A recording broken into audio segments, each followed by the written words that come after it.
Did you really do 10? I did more than 10 because Really? I started before. What? I started before you. Oh my God. Okay. Dancing in the living room. Oh yeah. Ooh, yeah. Okay, so I need to make it more Yeah, intense. that's great. That's a good way to start. With jumping jacks. Let's do our quick intros again. So All right. I'm Heddy Ben-Atar. And I'm Doron Ben-Atar, Heddy's father. That's right. You are my dad, and this is our father-daughter podcast. And we're recording a podcast together for fun. For our new listeners, the beginning of the podcast starts with us just hanging out. Then we're going to talk about something that's related to the news and a little bit related to history. And then at the end, we ask my dad for some life advice. And so if you want to ask us for some life advice, please email me. Abba, any banter you want to bring to the table? What's going on? So today at services, there was a guy who was 73, and he did 60 years later his bar mitzvah. Oh my God, I was at a bar mitzvah too today. Okay, great. He gave a very moving speech about his path from Judaism and back to Judaism. And it was great.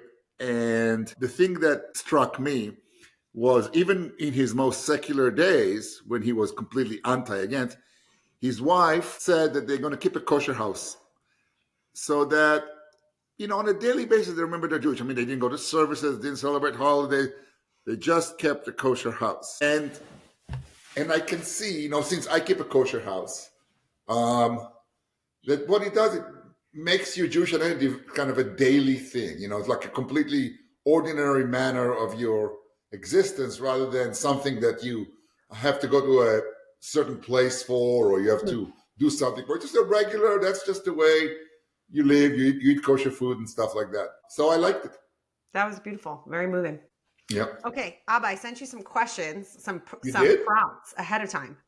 In the podcast WhatsApp, did you read them? No, but you said me what we're going to talk about, yeah. Yeah, the topics of conversation. Yeah. Okay, so everyone knows it's Thanksgiving this week, and I'm guessing people are going to be listening to this podcast on their long drives because they're going to run out of other things to listen to. Yes.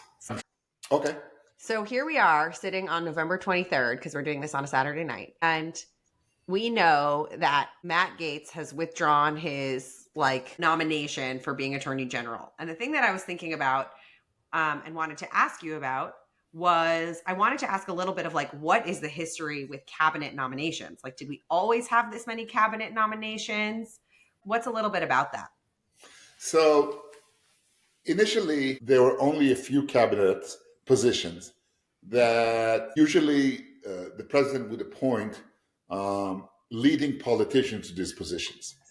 So, for example, the Washington cabinet was composed of the most important people in America who were not Washington. Jefferson, Hamilton, Adams was a vice president, Henry Knox, and so forth. So that's the way it began. But the problem with that was that initially almost everybody in the cabinet, maybe not everybody, but many people in the cabinet had aspirations to become president.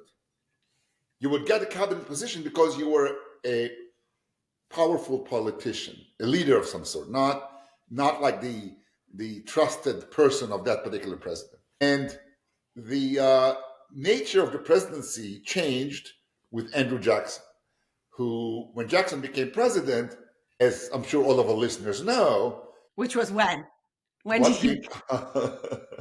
In 1828, he ran as an outsider against the corrupt Washington thing, and he won. And then he treated his cabinet as his own personal secretaries. And the most famous story of this has to do with his Secretary of the Navy, John Eaton. Because John Eaton came to Washington, and he was not married, and he went to a bar. There was a couple of bars in Washington. It was just basically, and the bar was run by Margaret O'Neill, Peggy O'Neill. And Peggy and John Eaton fell in love, and John Eaton married Peggy, and her name was Peggy Eaton.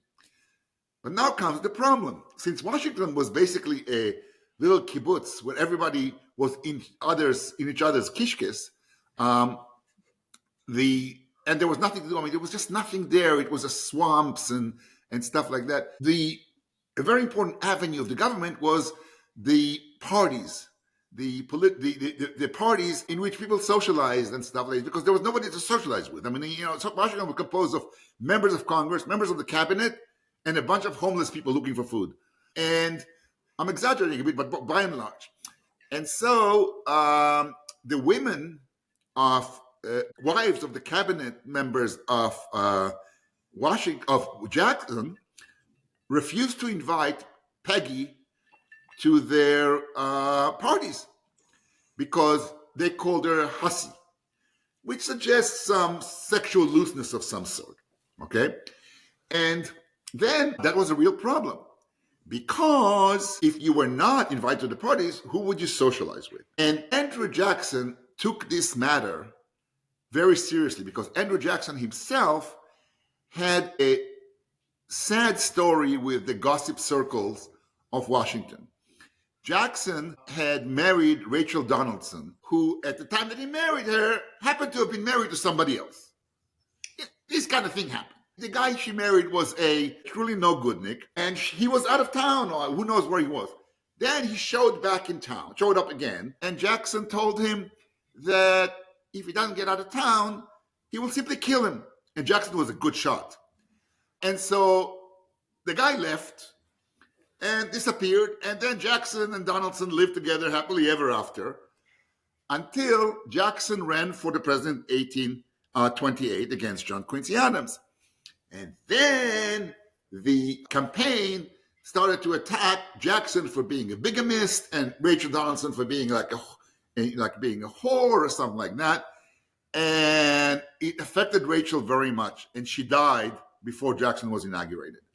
So he was very emotionally attuned to this kind of attacks on family. And the Jackson cabinet administration spent meeting after meeting after meeting discussing the ostracism of Peggy Eaton. I mean, that's what they talked about. Wow. And eventually, because the women of Washington, the aristocratic women of Washington, led by Floride Calhoun, who was Jackson's vice president, or secretary, I think vice president, because Floride Calhoun in particular would not accept such a low-class associate, Jackson fired his entire cabinet. It's the first cabinet shuffle in American history, and it's about sex. Wow. Then Jackson, he challenged everybody on he challenged conventions, and some conventions are wrong, but some conventions are right. And one of the things he did that was most damaging was that he had these ideas against banking that were like, I don't know, farming ideas, and he wanted to destroy the Bank of the United States. And he drew the deposits of the government from the Bank of the United States. It was a bank. It wasn't like the Federal Reserve today. And the bank had a real crisis, which led to an economic catastrophe in the country because of the stupid financial decision of Jackson. And then Jackson appointed Roger Taney. I don't remember what position it was, but Roger Taney was a Democrat Jackson supporter from Pennsylvania. And Taney came to the Senate, and the Senate was controlled by people who thought Jackson was bad because he was kind of wild. And they rejected Taney's nomination. It's the first nomination to be rejected by the Senate. And this story gets even more interesting because eventually Taney, who was a prominent politician, would be appointed to the United States Supreme Court. And he would be the Chief Justice of the United Supreme Court. And he will write the most famous decision in American history, the Dred Scott decision. The decision that said that black people could not be citizens, the decision that made slavery the rule of the land, the decision that is, by all accounts, considered to be the worst decisions of the American court, perhaps any court ever, was written by Roger Taney. And we could have been spared that had his nomination gone through in 1834. So going back to one of the things you started to say, so this guy, Andrew Jackson, Yep.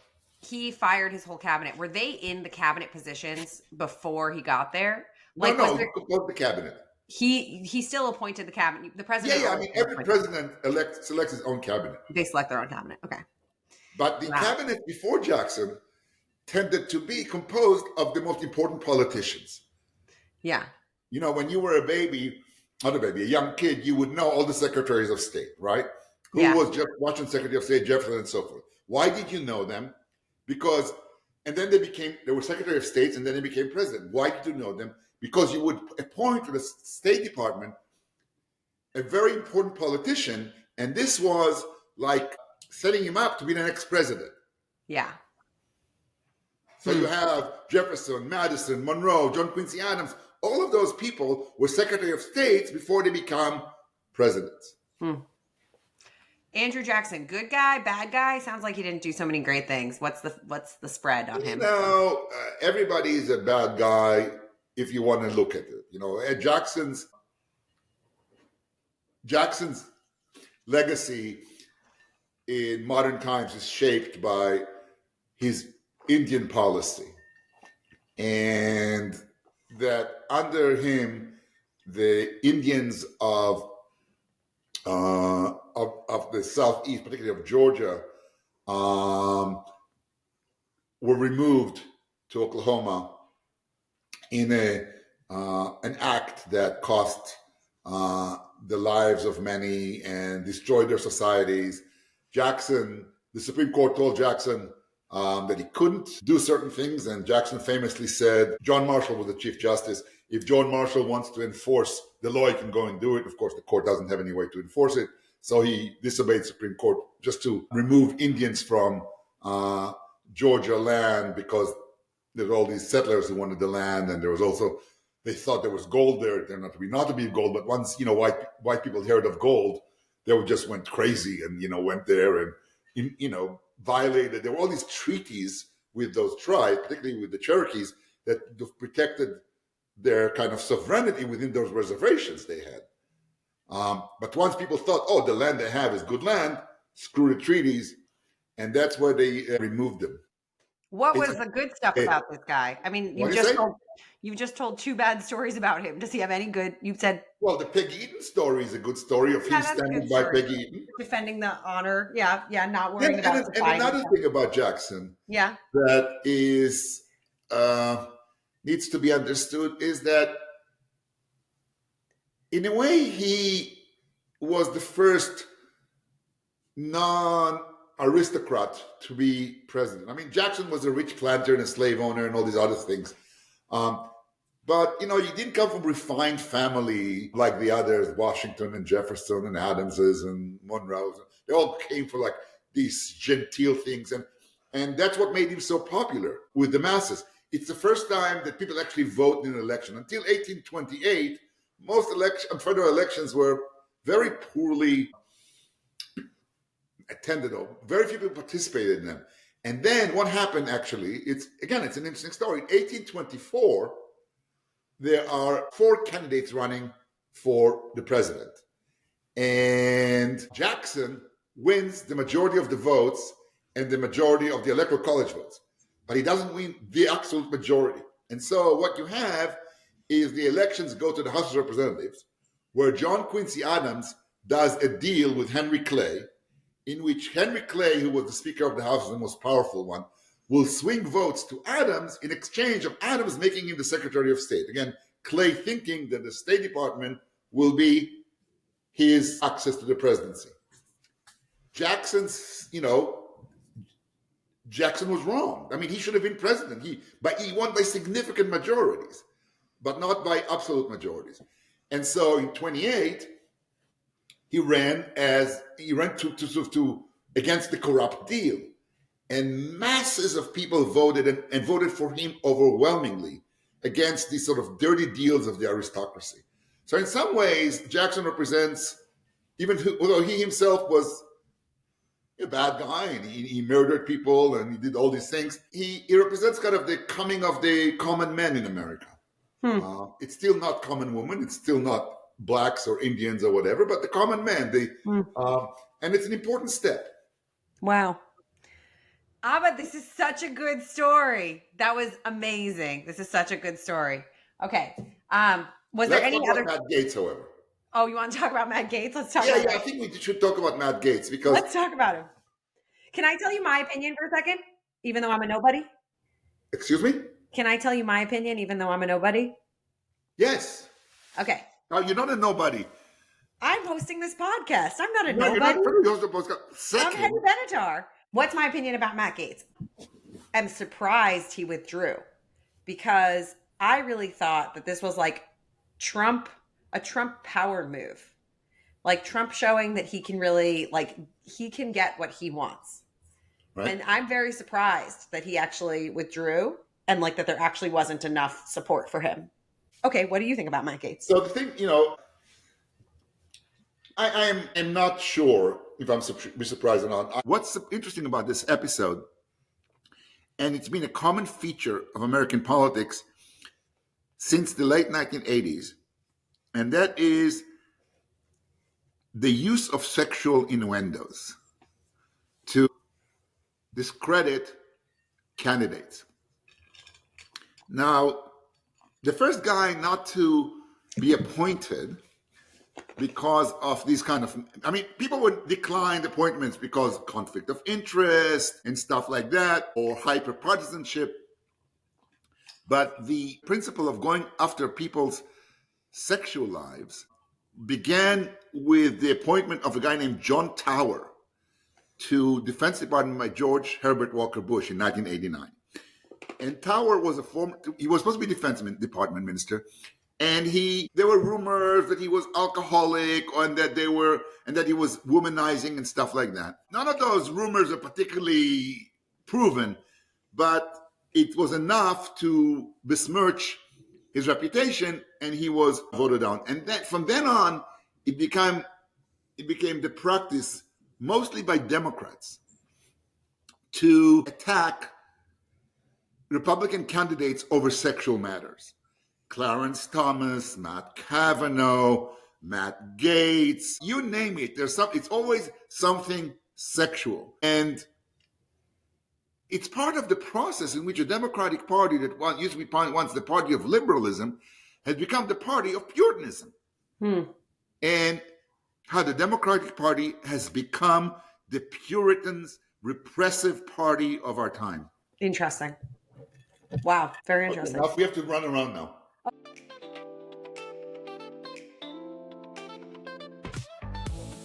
Dancing in the living room, oh yeah. Ooh yeah, ooh yeah. Underneath the disco moon, oh yeah. Feel the rhythm in our feet, oh yeah. Ooh yeah, ooh yeah. Moving to the retro beat, oh yeah. Okay, well, Abba, it is Thanksgiving.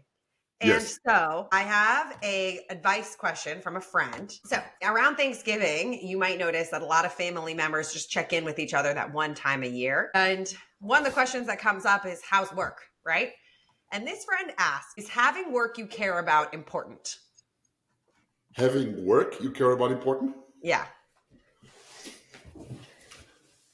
It's preferable, but I don't think it's important. I think that in our mind, we have turned work into a calling that represents who we are. So it is a cool thing to say what you're doing, and you take pride from it. When I got my first job at Yale, my favorite thing to say was to teach at Yale. I would orgasm every time I would say it, and so forth. But I always admired Mom for many things, but it represents her personality, and it's that when you went around the room and asked what people did, people will say, oh, I defend Tibetan rights against Chinese oppression, and I serve soup to homeless dogs and whatever. And mom would say, I'm a salesperson. And everybody would try to pretend to be polite and say, oh, really interesting. How must be interesting, must be. But it was obvious that they didn't think, oh my God, this is not somebody equal to, she's not helping to save the Chihuahuas of Taiwan. And so, so I learned, and I learned to realize that the first and primary function of work is to feed your family, to raise your children, to make them good people. It's nice if you can enjoy it, but every job has stuff that you dislike, It's maybe not every job. Maybe if you're, I don't know what job, but even a pro basketball player, okay, which is basketball was the thing I enjoyed most in my life. And the thing you did, a pro I basketball did. player. Practice sucked, particularly preseason practice. Before you would start the season, you have these 2-3 weeks of just running endlessly, just to get in shape. That sounds horrible. And I hated it. In some ways, I quit basketball because I hated it so much, because I couldn't take the preseason. Running is horrible. It's just, and every job has it. So, if you're a professor, you have to grade students' papers. If you are, everybody's got parts of the job that are not great. And yeah, it'd be great if you could enjoy your job a lot, but if you enjoy a little bit, that's a lot. And part of the problem that many people of your generation experience is that they want a job that is meaningful. They want to have a meaningful life. What crap. All of us are meaningless in an equal fashion. Even those of us who are famous go to the dustbin of history 2 years later. Do you see a generational difference? Is what you do with your family, with the people you love, and that you raise good people. So yeah, it would be nice to have a job but more important than having a job that you find satisfying is having a job. Do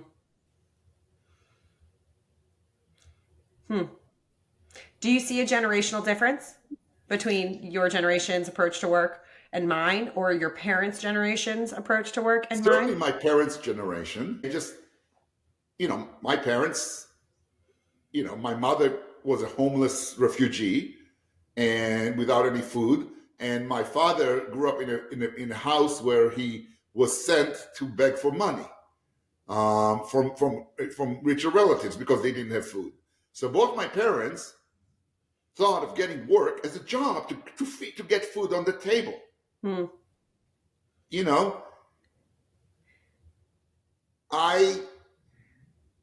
I became a professor by coincidence. I have no idea how I became a professor. I was good in history. I had good memory, and I loved it. And so I got good grades. So I went to graduate school. I had no idea what historians do when I went to graduate school. So, and I look at the way I raised my children, and it's the same way. It's nice to have a career, but the most important thing is to have a job that you to support yourself, to support your children, not to go hungry, not to, but for a lot of people, it's, having the job becomes who they are.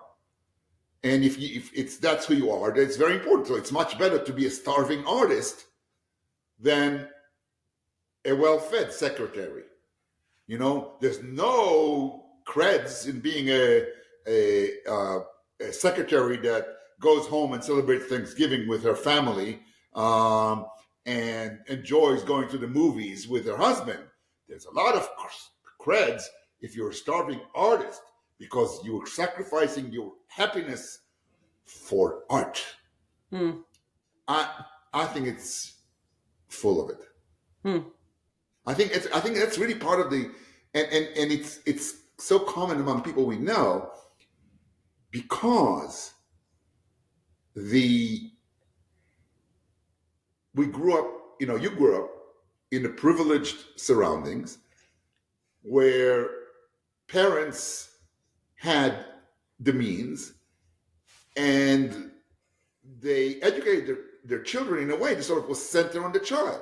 So the child really thinks that he matters. He really thinks that, gosh, what I do really matters in the world. And, my job is not to have a family and raise good people and enjoy love and community. My job in the world is to become this very special thing. Yeah. I wonder, is asking how's work in itself just like is it a pleasantry, or is it like, it's a pleasantry, or is it a sign of privilege? Do you know what I mean? No, it's pleasantry. Now you say how's work? Pleasantry. Most people work, right? Most people work. But we say fine, or how things, we ask people how's work. Well, is a way of saying how's your health. And if someone's not working, they say I'm not working. Or if somebody has things in the work, it work out a problem. You say, not so good, and you talk about it. Not the notion of work as a vocation that changes the world. So, if people don't like their work, what advice do you have for them? If they're like, yeah, this is just my job. It's not my identity. It's just my job. Well, this is what I think my advice to them is to, if they don't need the work, they should quit. No, these people need work. They need some work. But if they need the money, suck it up. Work until you're, try to find a better job. But before you find a better job, you need to support your family. Okay. And how spoiled can you be? I'm not enjoying myself. Big deal. Take drugs to enjoy yourself. Yeah. Okay. Cool. That's great. Yeah. Abba, thank you so much for doing this podcast with me. Thank you for listening to Life, History, and Everyday Bullshtick. If you have thoughts or feedback about the podcast, please email us at info@bullshtick.com. That's info@bullshtick.com. This podcast was produced and edited by me, Heddy Ben-Atar. Big thank you to Daniel Ben-Atar for your input and advice. Feel the rhythm in our feet. Oh yeah. Ooh yeah. Ooh yeah. Moving to the retro beat. Oh yeah. Oh yeah. Driving in the car to school. Oh yeah. Oh yeah. Oh yeah. Radio's our morning fuel. Oh yeah. Oh yeah. Windows down and hands out wide.